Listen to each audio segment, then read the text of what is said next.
Hello English lovers, and welcome to another fantastic Next Level English video. If you want to improve your vocabulary, this is the video for you.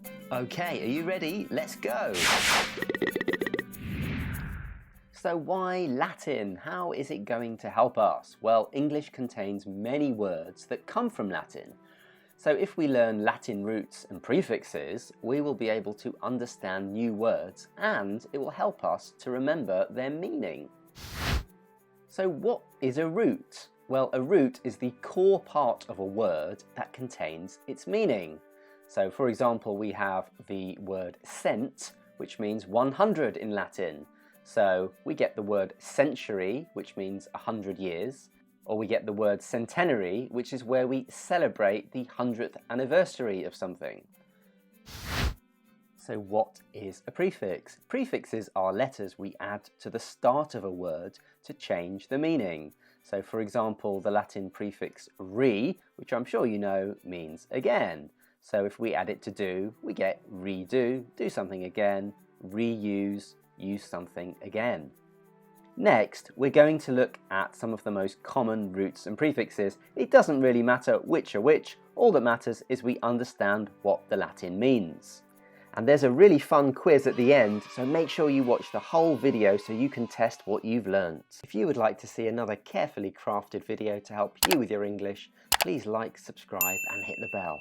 So our first Latin word is sub, which you may already know means under or below. So if we look at the word submarine, we have the Latin word marinus, which means sea, and the word sub, which means under.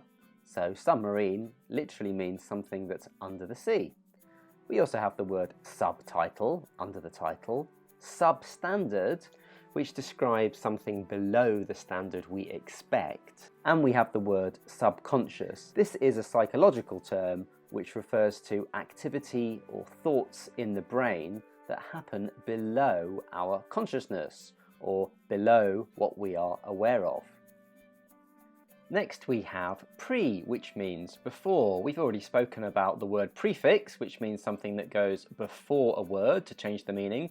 Then we have premature or premature, as Americans say, which means before something is mature or not yet mature. Then we have predetermined, which means it's already determined.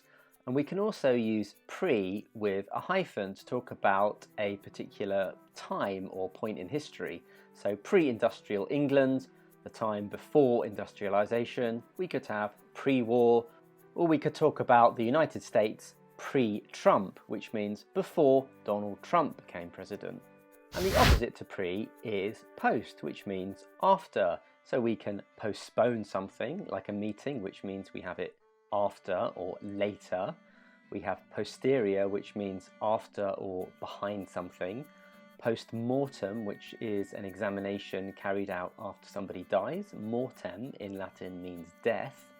And we have post-war era. So similar to pre, we can use post with a hyphen to talk about a particular time in history. Now, if you see the word mal in a word, that usually means something bad.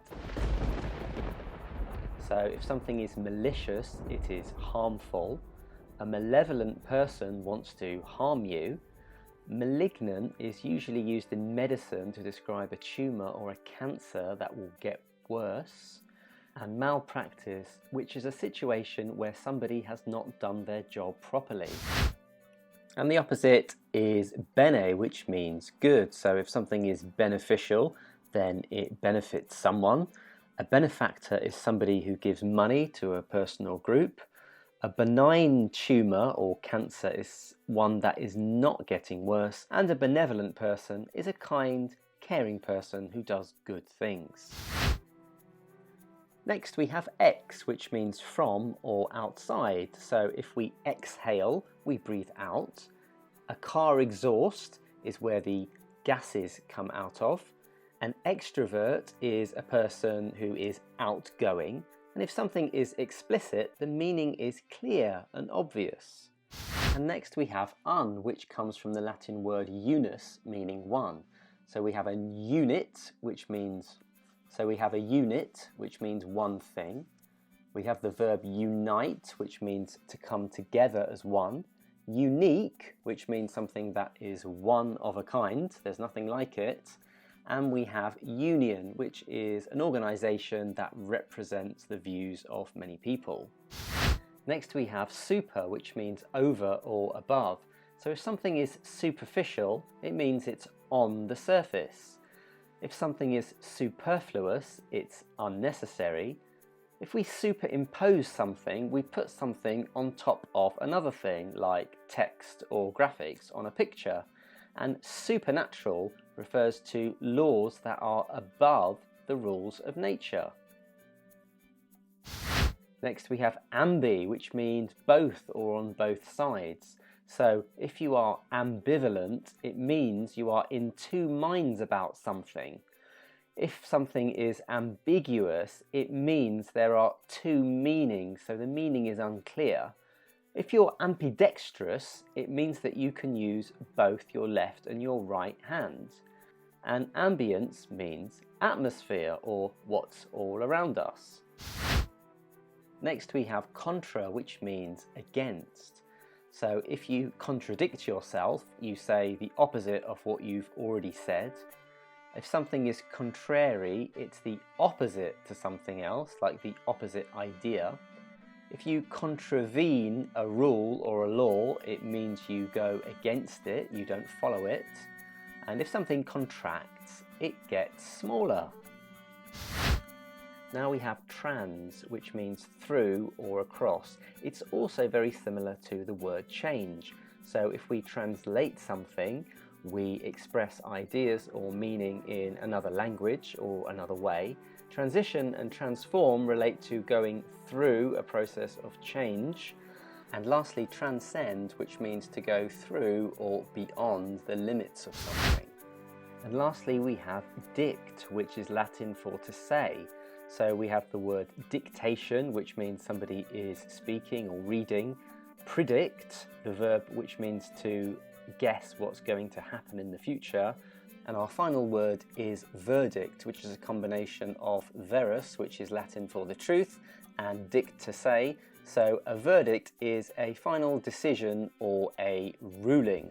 And now the part you've all been waiting for, it's quiz time. So let's test what you've learned and what you've remembered. So question 1, which Latin word means against?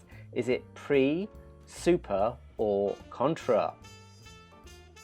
Question 2, ambivalent means you're in two hands, two minds, or is it two worlds? And our final question, someone who does good things is beneficent, maleficent, or prescient? You can find the answers in the description, and please leave a comment and let me know how many you got right. I'd also love to know if you found this video useful. Make sure you leave a comment because I will reply to every single one. If you love learning, like and subscribe now. Thank you so much for watching. I hope you learnt a lot, and I will see you in the next video. Bye bye!